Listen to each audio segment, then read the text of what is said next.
Hello students, welcome to my channel physics with maths. आज हम लोग मोशन चैप्टर में कुछ और टॉपिक पढ़ेंगे। अगर आपने इसके पहले वाली वीडियोस नहीं देखी है तो डिस्क्रिप्शन पे दिए गए लिंक को क्लिक करके आप डायरेक्टली वीडियोस को देख सकते हैं। आइए स्टार्ट करते हैं स्पीड। स्टूडेंट्स, आप मोशन चैप्टर में जानते हैं कि जब भी कोई बॉडी मोशन करती है तो कोई ना कोई डिस्टेंस कवर करती है।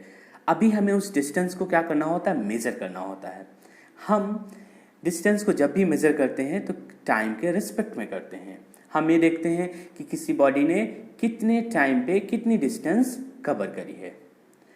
तो मान लेते टी टाइम पर उसने डी डिस्टेंस ट्रेवल करी है, तो हम हमेशा यूनिट टाइम यानी एक मिनट पे देखते हैं कि कितना डिस्टेंस उसने कवर किया होगा।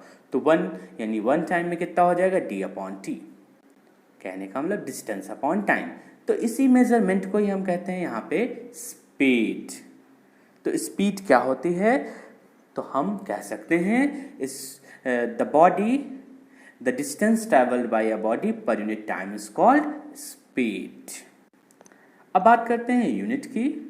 तो यूनिट हम कैसे निकालेंगे, फॉर्मूले से हम निकाल सकते हैं। डिस्टेंस को हम मीटर में मेजर करते हैं और टाइम को सेकंड में यानी मीटर पर सेकंड। इसको हम इस तरीके से भी लिख सकते हैं। अब बात करते हैं आगे का टॉपिक। हमारी स्पीड दो टाइप की होती है, यूनिफॉर्म और नॉन यूनिफॉर्म। ये भी बहुत आसान है, इसके वर्ड से ही क्लियर होता है। यूनिफॉर्म यानी ऐसी स्पीड जहाँ पे यूनिफॉर्म हो, यानी सेम टाइम इंटरवल पर सेम डिस्टेंस ट्रैवल कर रहा हो। सेम टाइम इंटरवल पे अगर कोई बॉडी सेम डिस्टेंस ट्रैवल करती है तो वहाँ पे स्पीड कैसी होती है, यूनिफॉर्म स्पीड। बात करते हैं नॉन यूनिफॉर्म स्पीड, यानी सेम टाइम इंटरवल पे डिफरेंट डिस्टेंस अगर कोई बॉडी ट्रैवल करती है तो हम कहते हैं कि वहाँ पर स्पीड कैसी है, नॉन यूनिफॉर्म स्पीड। अब बात करते हैं, अगर हमें बात करनी है एवरेज स्पीड की, यानी बॉडी कोई पर्टिकुलर डिस्टेंस ट्रैवल कर रही है लेकिन वो डिफरेंट टाइम इंटरवल पे डिफरेंट डिस्टेंस ट्रैवल करती है। तो हम अगर पता करना चाह रहे हैं कि बॉडी की एवरेज स्पीड क्या हुई, तो हम कैसे निकालेंगे, टोटल डिस्टेंस यानी सारी डिस्टेंस को प्लस कर लेंगे अपॉन टोटल टाइम टेकन से हम डिवाइड कर देंगे, तो एवरेज स्पीड हमें पता चल जाएगी। ये हुई एवरेज स्पीड। अब हम बात करते हैं वेलोसिटी की। जैसे हमारी स्पीड की बात हुई है उसी तरीके से हम लोग वेलोसिटी की भी बात करते हैं। लेकिन स्पीड हमारी कैसी यूनिट होती है, वो हमारी होती है स्केलर, यानी उस पर डायरेक्शन मैटर नहीं करता है, मैग्नीट्यूड केवल मैटर करता है। तो स्पीड हमारी स्केलर होती है, लेकिन वेलोसिटी हमारी वेक्टर क्वांटिटी होती है। रीज़न, क्योंकि ये डायरेक्शन पे मैटर करती है। ये डिपेंड किस पे करती है, डिस्प्लेसमेंट पे। हमने स्पीड में हमने डिस्टेंस को मेज़र किया था, लेकिन यहाँ पर जो हम लोग मेज़र करने वाले हैं डिस्प्लेसमेंट, यानी बॉडी के पास डिस्प्लेसमेंट भी होता है। इनिशियल पॉइंट और फाइनल पॉइंट के बीच की जो मिनिमम डिस्टेंस होती है उसको हम लोग डिस्प्लेसमेंट कहते हैं। तो उसी को हमें मेज़र करना पड़ता है। तो हम क्या कह सकते हैं, the displacement covered by a body per unit time is called velocity. इसका फॉर्मूला क्या हो जाएगा, तो फॉर्मूला तो आपने देख ही रहे हैं कि डिस्प्लेसमेंट अपॉन टाइम हो जाएगा। अब बात करते हैं, जैसे कि वहां पर स्पीड में हमने यूनिफॉर्म स्पीड पढ़ी थी और नॉन यूनिफॉर्म स्पीड पढ़ी थी, उसी प्रकार सेम एज हम यहाँ पर भी कह सकते हैं कि वेलोसिटी भी दो टाइप की होती है, यूनिफॉर्म वेलोसिटी और नॉन यूनिफॉर्म वेलोसिटी। यानी जब कोई बॉडी इक्वल टाइम इंटरवल पर इक्वल डिस्प्लेसमेंट कवर करती हो तो हम कहेंगे वहाँ पर यूनिफॉर्म वेलोसिटी है।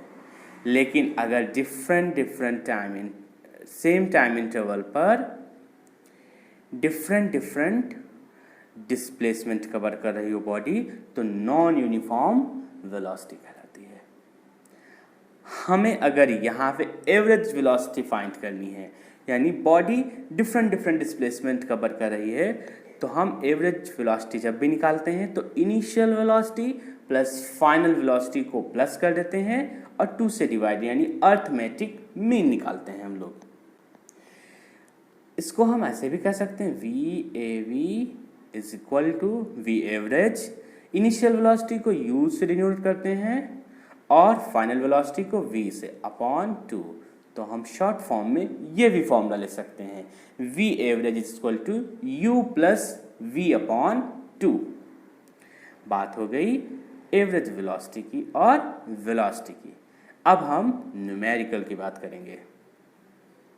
यस, तो पहला जो न्यूमेरिकल हमने लिया है, an object is travelling 16 metre in 4 second, then another 16 metre in 2 second.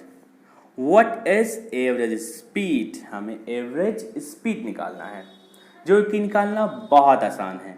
हम कैसे निकालते हैं? सबसे पहले टोटल डिस्टेंस यानी 16 प्लस 16 यानी 32 मीटर। टोटल टाइम टेकन की अगर हम बात करें तो 4 प्लस 2, 4 यहाँ पे है और इधर 2 है, तो 4 प्लस 2 कितना हो जाएगा? 6 सेकेंड। एवरेज स्पीड का हमारा फॉर्मूला क्या होता है? Total distance upon total time taken, यानी 32 अपॉन 6 करेंगे, उसको डिवाइड करेंगे 5.33 मीटर पर सेकेंड। ये हो गया हमारा न्यूमेरिकल। अब बात करते हैं नेक्स्ट। ये जो हमने क्वेश्चन लिया है बहुत ही अच्छा न्यूमेरिकल है। आप कोशिश करें इसे अपने आप से सॉल्व करें, देन आफ्टर आप हमारे सोल्यूशन को देखें। मैं क्वेश्चन रीड कर रहा हूँ। Usha swims in a 90 metre long pool, she covers 180 metres in 1 minute by swimming from one end to another and back along the same straight path. Find the average speed and average velocity of Usha. यहाँ से एकदम clear हो जाता है average speed और average velocity में। तो हम क्वेश्चन को सॉल्व करेंगे। सबसे पहले हम लोग निकालेंगे एवरेज स्पीड, और एवरेज स्पीड निकालने के लिए हमें अभी हम लोगों ने निकाला भी है। तो टोटल डिस्टेंस की टोटल डिस्टेंस यहाँ पे क्या होगा? क्योंकि 90 मीटर लॉन्ग पूल है और वो एक बार जाती है और फिर वापस लौटती है, तो 90 प्लस 90 यानी 180 मीटर। तो टोटल डिस्टेंस हमारी 180 मीटर है। बात करते हैं टोटल टाइम कितना है, तो ये है 1 मिनट। 1 मिनट दिया हुआ टोटल टाइम, और इसको हम सेकंड में कन्वर्ट कर लेंगे, यानी 60 सेकंड हो जाएगा। अभी एवरेज स्पीड का फॉर्मूला क्या होता है? Total distance upon total time taken, यानी 180 अपॉन 60 डिवाइड करेंगे, 0 से 0 कैंसिल आउट, 6 1 जा 6, 6 3 जा 18, यानी 3 मीटर पर सेकंड हो जाएगा। ये हमारी एवरेज स्पीड आई। अभी हम लोगों को बात करना है एवरेज वेलोसिटी की। अब यहाँ पे थोड़ा सा आप लोगों को समझना पड़ेगा, क्योंकि वेलोसिटी हमारी वेक्टर क्वांटिटी है, यानी डायरेक्शन पे डिपेंडेंट होती है, और एवरेज वेलोसिटी का फॉर्मूला होता क्या है? Total displacement upon total time taken. तो हमें निकालना होगा टोटल डिस्प्लेसमेंट। उषा मान लेते पूल में यहाँ से गई और फिर वापस यहीं पे आ गई, तो टोटल डिस्प्लेसमेंट क्या होगा? फॉर्मूला क्या होता है डिस्प्लेसमेंट का? Final position minus initial position, और यहाँ पे फाइनल पोजीशन और इनिशियल पोजीशन दोनों एक ही पॉइंट है, तो इसका मतलब डिस्प्लेसमेंट 0 आएगा। तो टोटल डिस्प्लेसमेंट 0 हो जाएगा, और टोटल टाइम टेकन तो 60 है, यानी 0 को अगर 60 से डिवाइड करेंगे तो 0 ही आएगा। तो आंसर हमारा हो जाएगा 0 मीटर पर सेकंड। आई होप आप लोगों को ये समझ में आ गया होगा कि ऐसे न्यूमेरिकल हम लोग कैसे सॉल्व करेंगे।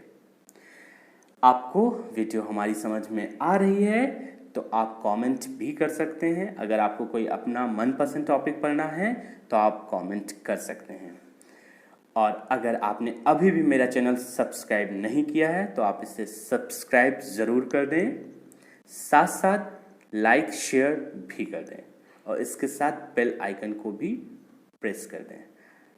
थैंक यू, मिलते हैं नेक्स्ट वीडियो में।